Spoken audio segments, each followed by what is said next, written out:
Hello students, मैं हूं Aditi Dravid from Empower education.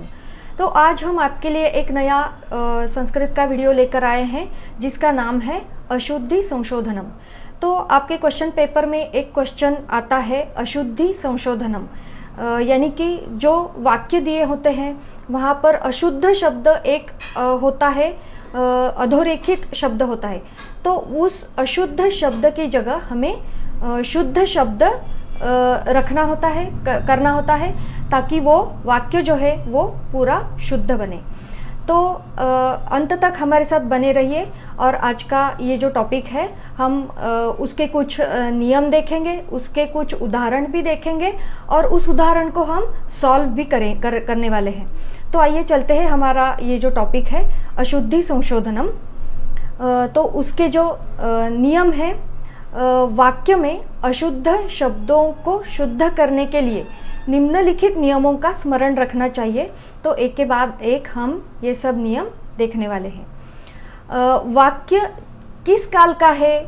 जिस काल का वाक्य होगा क्रिया भी उसी काल की ही होगी। यानी कि जो वाक्य में जो काल दिया होता है, यानी कि अगर यस्टरडे यानी यह इस शब्द का प्रयोग है तो हमें भूतकाल का प्रयोग करना चाहिए।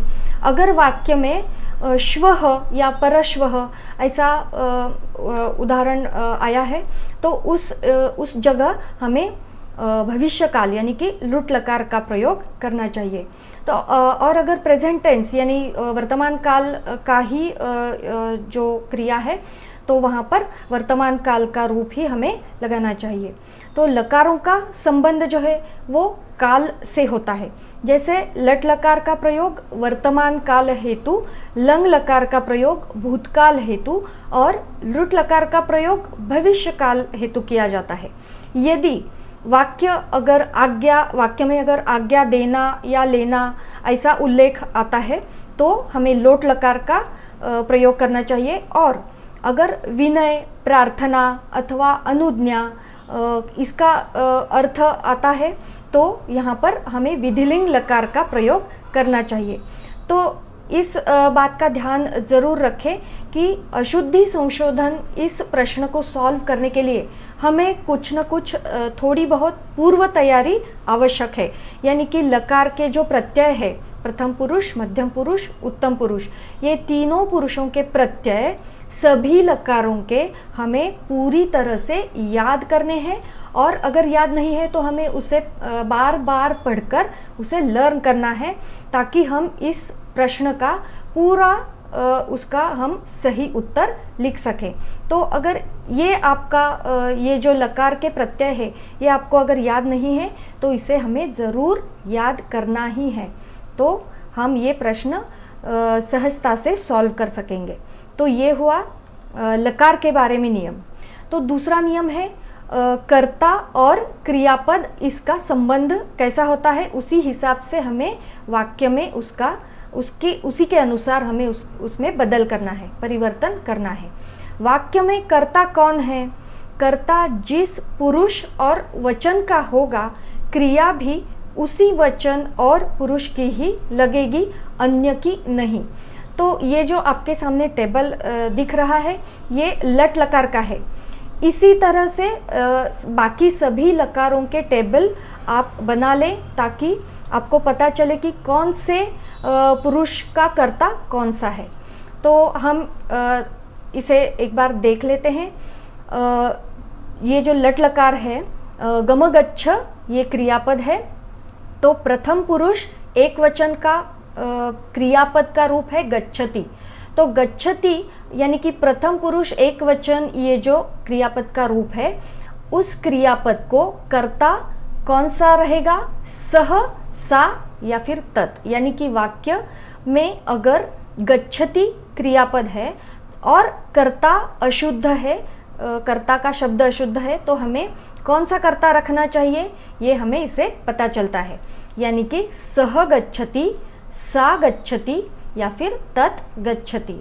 अगर द्विवचन का क्रियापद है तो कर्ता कौन सा होगा?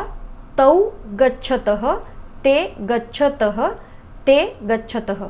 तो ये जो कर्ता है पुल्लिंग, स्त्रीलिंग और नपुंसकलिंग इस हिसाब से रखे हैं।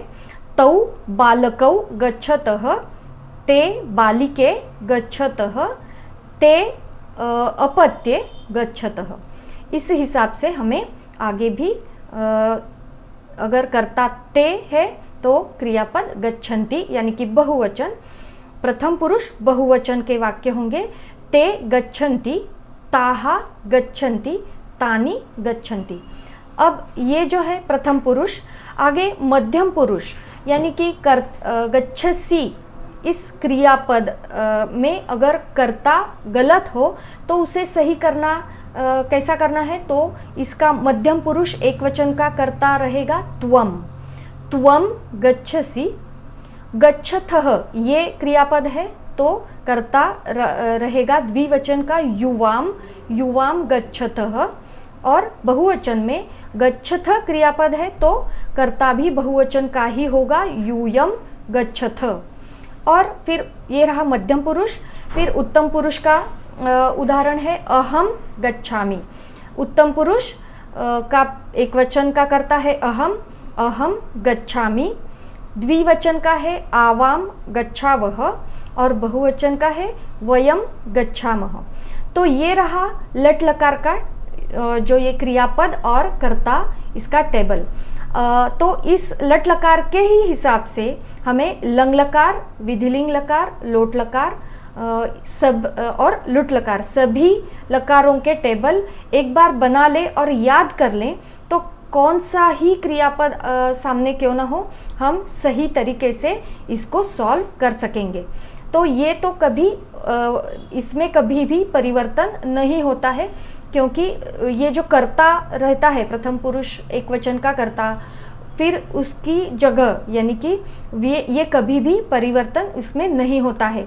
तो इसी तरीके से हमें सभी लकारों के टेबल याद कर लें, फिर ये जो कर्ता और क्रियापद का की जो अशुद्धि आएगी उसे हम सॉल्व कर सकेंगे। तो आगे तीसरा जो नियम है वो है कारक विभक्ति और उपपद विभक्ति। तो कारक विभक्ति यानी कि विभक्ति के जो अर्थ है और उपपद विभक्ति का जो अपेक्षा है जिस विभक्ति की, तो उसी विभक्ति का प्रयोग हमें करना है। कारक विभक्ति और उपपद विभक्ति का नियमानुसार ठीक ठीक प्रयोग हुआ है कि नहीं, ये हमें देखना है। यदि नहीं हुआ है तो कारक विभक्ति और उपपद विभक्ति को बदलकर उसका ठीक ठाक रूप हम बना लेंगे। कारक विभक्ति के नियम के अनुसार शब्दों में विभक्तियां कारक के चिन्हों के अनुसार लगाई जाती है। तो आपने पहले ये टेबल पढ़ा होगा, कर्ता ने, कर्म को, करण से, इसी प्रकार से सभी विभक्तियों के जो चिन्ह है यानी कि उसके अर्थ है वो भी हमें याद करने हैं। जैसे ने के साथ प्रथमा विभक्ति आती है, को के साथ द्वितीया विभक्ति आती है, फिर से के साथ तृतीया आती है, के लिए के साथ चतुर्थी आती है, से अलग होने के भाव से इसमें पंचमी विभक्ति आती है। इसी हिसाब से हमें पूरी विभक्ति के जो चिन्ह हैं वो हमें याद करने हैं। उसी हिसाब से हम उस जो गलत शब्द है उसे हम बदल सकते हैं। फिर उपपद विभक्ति के जो नियम है तो उस नियम के अनुसार शब्दों में विभक्तियां किसी शब्द विशेष के अनुसार ही लगाई जाती है। यानी कि कुछ धातु है या फिर कुछ अव्यय है, उन्हें कुछ विशेष विभक्ति ही उसमें उपयोग की जाती है। तो ये सब जो नियम है ये हमें याद करने हैं, ये हमें सब पता होने चाहिए, तो ही हम इस जो उपपद विभक्ति का जो उदाहरण होगा उसमें हम शुद्ध शब्द कर सकेंगे। जैसे धिक, प्रति, उभयतः, अभितः, परितः, इसके साथ द्वितीया विभक्ति का प्रयोग किया जाता है। फिर सह, साकम, सार्धम, विना, इसके साथ तृतीया विभक्ति का प्रयोग किया जाता है। फिर नमः ये अव्यय है, रुच, क्रुध, कुप ये धातु है, उसके साथ चतुर्थी का प्रयोग किया जाता है। फिर बहिः ये अव्यय है या उसके साथ पंचमी का प्रयोग किया जाता है। फिर अधः, ऊपरी, कृते, समीपे, इसके लिए षष्ठी विभक्ति का प्रयोग किया जाता है। तो ये सब जो उपपद विभक्ति के नियम हैं ये हमें याद करने हैं और उसी हिसाब से वहाँ पर जो गलत शब्द है उसकी विभक्ति बदलकर सही विभक्ति को उस शब्द में रखना है। तो ये उपपद विभक्ति और कारक विभक्ति का ये नियम है। उसके हम उदाहरण भी देखेंगे। विभक्ति का रूप यहाँ पर क्या सही प्रयुक्त हुआ है, क्या क्रिया का रूप सही है, यदि अगर नहीं है तो शब्द रूप या क्रिया रूप के शुद्ध रूप का प्रयोग कर लेना चाहिए। तो यहाँ उदाहरण देखते हैं। राधायाः भोजनम पचति, और राधायाः ये शब्द अधोरेखित है यानी कि ये गलत शब्द है। तो भोजनम पचति, यहाँ कर्ता जो है पचति क्रिया का कर्ता जो है हमेशा कर्ता प्रथमा विभक्ति में होता है, तो जाहिर है ये विभक्ति गलत है। तो यहाँ पर क्या शब्द होना चाहिए, यानी कि कर्ता जो है वो प्रथमा विभक्ति में होना चाहिए। तो हम इस कर्ता को प्रथमा विभक्ति में करते हैं, वो है राधा। राधा भोजनम पचति, ये वाक्य का सही रूप हुआ है। दूसरा है धर्माचरणेषु सुखम लभते।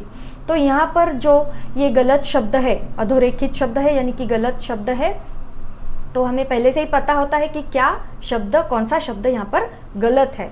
तो सुखम लभते, तो किस माध्यम से सुख मिलता है, तो धर्माचरण के माध्यम से। तो यहाँ पर कारक विभक्ति जो है वो है तृतीया, तो यहाँ पर तृतीया विभक्ति का प्रयोग सही है। तो तृतीया विभक्ति का रूप हम लिखेंगे धर्माचरणेन। तो वाक्य क्या होगा, धर्माचरणेन सुखम लभते, ये यहाँ सही वाक्य है। फिर तीसरा उदाहरण है अहम ग्रामस्य गमिष्यामि। यहाँ पर ग्रामस्य ये शब्द गलत है, षष्ठी विभक्ति का प्रयोग यहाँ बिल्कुल ही गलत है। तो सही क्या है, तो गमगच्छ ये जो विभक्ति है ये उपपद विभक्ति का उदाहरण है। गमगच्छ जब जिस भी क्रिया में आता है, यानी कि कौन से भी लकार में गमगच्छ का प्रयोग हुआ हो, तो जिस स्थान पर जाना है उस स्थान की हमेशा द्वितीय विभक्ति होती है। गमगच्छ यहाँ पर लुट लकार में है, अगर लट लकार हो, लंग लकार हो, विधिलिंग हो या फिर त प्रत्यय, तवतु प्रत्यय, किसी भी फॉर्म में गमगच्छ का रूप है, तो जिस स्थान पर हमें जाना है उस स्थान की द्वितीय विभक्ति होती है। तो यहाँ पर शब्द होगा द्वितीय विभक्ति का ग्रामम। तो वाक्य रहेगा अहम ग्रामम गमिष्यामि, ये इसका सही वाक्य है। फिर आगे चलते हैं। आगे का नियम है विशेषण और विशेष्य, यानी कि नाउन और एडजेक्टिव का जो रिलेशन है तो क्या है हम देखते हैं। क्या विशेषण में उसी लिंग और वचन का रूप है जो विशेष्य के लिंग और वचन का है, यानी कि विशेषण और विशेष्य दोनों की लिंग वचन विभक्ति समान ही रहती है। यदि नहीं तो विशेषण में भी वही लिंग और वचन होगा जो उसके विशेष्य यानी कि नाउन संज्ञा का है। वाक्य में विशेषण और विशेष्य के लिंग विभक्ति तथा वचन समान होते हैं। यदि ये परस्पर भिन्न हो तो वाक्य अशुद्ध हो जाएगा। फिर हमें वो बदलकर सही विभक्ति लिंग वचन लगाकर वो वाक्य सही करना है, शुद्ध करना है। तो उदाहरण देखते हैं। शीतलम वायुः प्रवहति। तो यहाँ पर वायुः ये जो विशेष्य है और शीतलम इसका अर्थ ये जो है ये विशेषण है। तो दोनों की विभक्ति दोनों का लिंग यहाँ पर समान नहीं है। वायुः ये पुल्लिंग शब्द है और शीतलम ये नपुंसकलिंग है। तो हमें ये इसे बदलकर पुल्लिंग करना है, तो ये वाक्य शुद्ध हो जाएगा। तो शब्द होगा शीतलः वायुः प्रवहति। शीतलः एडजेक्टिव है, विशेषण है, और वायुः नाउन है, विशेष्य है। तो दोनों की लिंग वचन विभक्ति समान रहती है, इसीलिए हमने अशुद्ध शब्द की विभक्ति, अशुद्ध शब्द का लिंग बदलकर पुल्लिंग किया है तो ये वाक्य सही हुआ है। दूसरा उदाहरण देखते हैं, जलम शुद्धः अस्ति। यहाँ पर जलम नपुंसकलिंग शब्द है और शुद्धः पुल्लिंग है, तो यही हमें ये बदलकर नपुंसकलिंग करना है, जलम शुद्धम अस्ति। तो ये सही वाक्य है जलम शुद्धम अस्ति। फिर तीसरा, अयम वनम सुंदरम अस्ति। यहाँ पर भी नपुंसकलिंग है वनम, और जो अंडरलाइन जो अधोरेखित शब्द है वो इदम सर्वनाम पुल्लिंग का प्रथमा एकवचन है। तो वन शब्द नपुंसकलिंग है और हमें इस सर्वनाम का नपुंसकलिंग का प्रथमा एकवचन रखना है। तो शब्द हो जाएगा इदम, इदम वनम सुंदरम अस्ति। इसी प्रकार से जो अशुद्ध शब्द है वो बदलकर हमने वहाँ पर शुद्ध शब्द का प्रयोग किया है। फिर आगे का जो नियम है, क्रिया सभी लिंगों के लिए समान होती है, अलग अलग नहीं होती है। ये भी एक जो नियम है वो ध्यान में रखना चाहिए। पुल्लिंग, स्त्रीलिंग, नपुंसकलिंग, कौन सा भी लिंग हो, क्रिया में बदल नहीं होता, उसमें परिवर्तन नहीं होता है। सा रमा अस्ति, ये स्त्रीलिंग, कर्ता स्त्रीलिंग है, फिर भी क्रियापद वही रहेगा। सह रामः अस्ति, एतत् पत्रम अस्ति। यहाँ पर अस्ति जो है क्रियापद समान ही रहा है, उसमें कुछ परिवर्तन नहीं हुआ है, भले कर्ता पुल्लिंग हो, स्त्रीलिंग हो या फिर नपुंसकलिंग हो। रामः गच्छति, सीता गच्छति। रामः पुल्लिंग करता है, फिर भी गच्छति रूप ही है, और सीता गच्छति स्त्रीलिंग है, फिर भी गच्छति शब्द का ही प्रयोग किया है, क्रियापद यहाँ पर बदलता नहीं है। तो ये और एक नियम है। फिर आगे का जो नियम है, कुछ हम उसके उदाहरण देखते हैं। लिंग संबंध जो अशुद्धियाँ हैं वो उसे हम शुद्ध करेंगे। पहला उदाहरण देखते हैं, मोहनः मम मित्रः अस्ति। यहाँ पर मोहनः ये शब्द पुल्लिंग है, और मित्रः जो यहाँ पर पुल्लिंग शब्द का उपयोग किया है, तो पुल्लिंग शब्द जो होता है हमेशा सूर्य इसका अर्थ होता है। तो फ्रेंड यानी कि जो मित्र है, फ्रेंड है, उस अर्थ के लिए हमेशा संस्कृत में नपुंसकलिंग शब्द का प्रयोग किया जाता है। तो यहाँ पर मोहन मम मित्रः अस्ति, मोहन इज माय फ्रेंड, तो फ्रेंड इस अर्थ के लिए हमें नपुंसकलिंग शब्द का उपयोग करना है। तो ये रहेगा मित्रम। मोहनः मम मित्रम अस्ति, तो ये वाक्य शुद्ध रहेगा। सह फलम सुंदरम अस्ति। यहाँ पर फलम ये शब्द नपुंसकलिंग है, और सह ये पुल्लिंग प्रथमा एकवचन है, तो यहाँ पर भी हमें नपुंसकलिंग का सर्वनाम का प्रयोग करना चाहिए, तद सर्वनाम। तो शब्द होगा तत्, तत् फलम सुंदरम अस्ति, ये शुद्ध वाक्य है।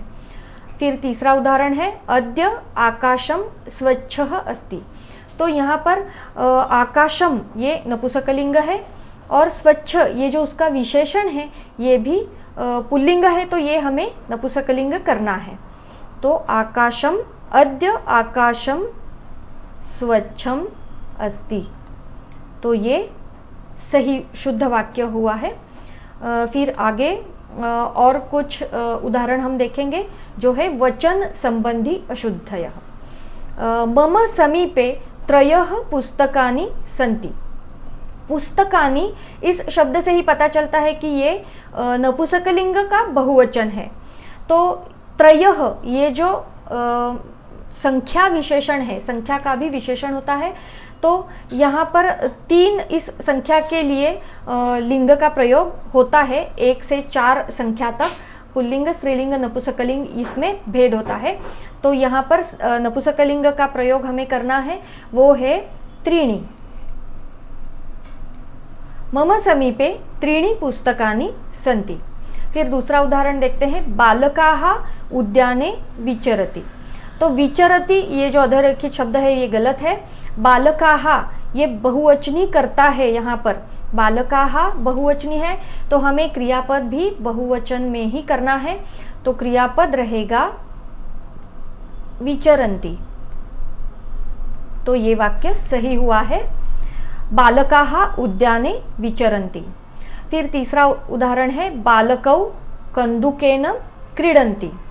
तो क्रीडन्ति ये बहुवचन है और बालकौ ये जो अधोरेखित शब्द है ये द्विवचन में है, तो ये गलत है, इसे हमें शुद्ध करना है।